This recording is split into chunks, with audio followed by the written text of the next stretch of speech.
Hello again, everyone. It's been a little while since I did one of these random thoughts, but I thought I'd share some thinking with you and hope I don't come off as some sort of old grumpy church guy in the process. Late summer, I'm thinking about bees, which is not something I often think about, but I was sitting here one day in the backyard and looking around a field like this, and I noticed bumblebees specifically, big fat bumblebees. I don't know if they're already getting ready for winter, but here they are running around all over the field, doing what they do, collecting pollen for the hive. Lots of them around and lots of flowers, but they all are doing their one thing, and they don't seem to be competing with each other. They don't seem to be getting in each other's way. They're just each doing what they were made to do. I guess you might say bumblebees have that singular purpose, which is to work for the hive, for the good of the group, and to strengthen the hive. And I thought, for a bit, that might apply to people as well. Metaphors are only good for so long, but maybe bees do make a good metaphor.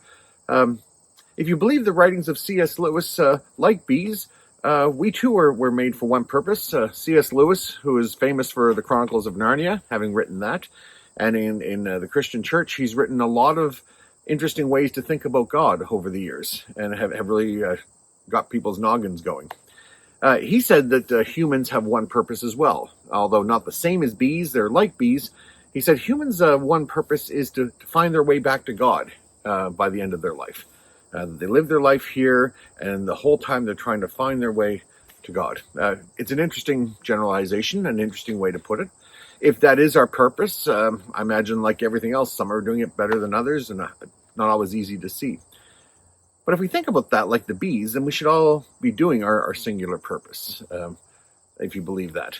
Not everyone does, and people have different beliefs on how that should live itself out. And so you have different people doing different things. I guess the trick is to see, are they genuinely, honestly trying to do things for God, to find their way back. These days, it seems like everything has to be categorized, has to be compared, has to be, black or white, in or out, up or down. But I don't think it's really like that. The way God sees things, the way the kingdom works. I think if you're doing good things, they'll be recognized for what it is. If you're doing good, faithful things, those will be recognized for what they are. So, I guess in late summer, as we're coming around to September, and we all know that things kind of get going in a different way when school gets going again and vacations come to an end and things kind of settle in. I guess I just encourage us all to be like bees, not to be trying to land on dandelions, but to do our thing, not worry too much about what other people are doing around us, not to compete with them, I guess is the thing I'm trying to say, and to just recognize good work for what good work is, and perhaps maybe give each other a break a little bit. I know that in my travels, a lot of people talk about different churches with different signs on the doors and how they do this and they do that and we do this, and if it's good things, if it's good God blessed things, then it doesn't matter about the name on the door so much. It doesn't matter if you're a church with lots of people, a church with not so many people, or big bank accounts, or big buildings, or fancy this or whatever. Good work is good work, and we should all concentrate on that good work, however that comes our way. So again, don't be like the bees, but be like the bees, and all do our part.